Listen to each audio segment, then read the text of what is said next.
Before our first child was born, we needed to pick a name for me.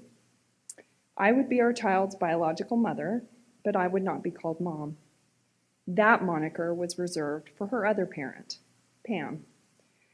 It wasn't as difficult as you might imagine for me to give up the title, because I thought the label was something you should earn and not just something you got as soon as someone placed a babe in your arms. Pam was planning to earn it. She was going to stay home, and I was going back to work after 12 short weeks after our child was born. Calling Pam Mom was also a hopeful way to ensure that she would be treated as an equal parent. Until Pam could adopt our daughter shortly after her birthday, their legal relationship would remain tenuous. Our daughter was born on a hot July afternoon, ungracefully and after 12 hours of labor. We named her Wynn.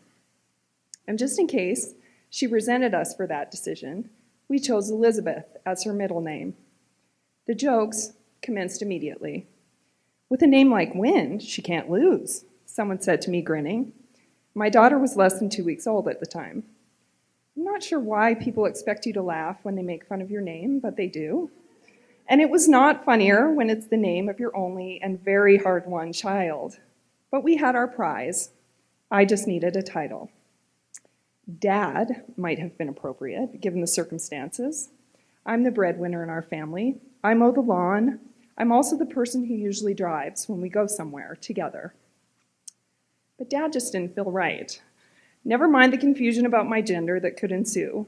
In fact, I don't identify myself as male under any circumstances, although I'd be happy to be treated as one when it comes to my paycheck or my abhorrence of chit-chat about dieting. I decided to do some research. Madre was Spanish for mother and a hat tip to Pam's Hispanic heritage. But all I could think of was the mountain range in California, which is what my breasts looked like right after Wynn was born. But I knew that wouldn't last. Madre was out. I also liked Emma, which was Czechoslovakian for mother. I had a one-night stand with the Czech once, but it really didn't seem appropriate to invoke that reference every time my child called out to me. Eventually, we settled on Mum, a nod to my Canadian roots. The worst that would happen with this label is that I would be mistaken for a character from Downton Abbey or a flower that blooms in the fall. All of this planning for my name was a little premature, however, because my daughter couldn't talk yet.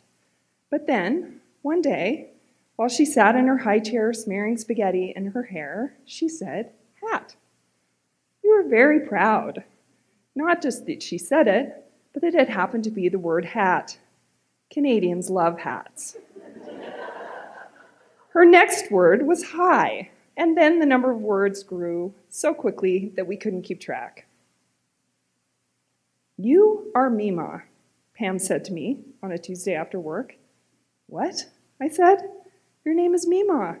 Are you okay with that?" "What does it mean?" I asked. "I don't know. It's just what Wynn has started calling you. I am Mommy, and you are Mima." "Okay," I said. Could I really object? I had named her Wynn. It only seemed fair that she could return the favor. And just to be sure I wasn't signing up for something unexpected, I Googled it. It did not mean German horror or something equally horrifying. In fact, it didn't seem to mean much at all. In a few cases, it had been used as a term of endearment for an older woman. Given that I was almost 40, I could live with that. 2 years later, we had to pick another name for our second daughter. We chose Marlo. And as I walked my postpartum body out of the hospital with her, a genuinely happy, complete stranger looked at me from across the hospital foyer and said, "Are you the grandma?" "No, the Mima, but close enough." Thank you.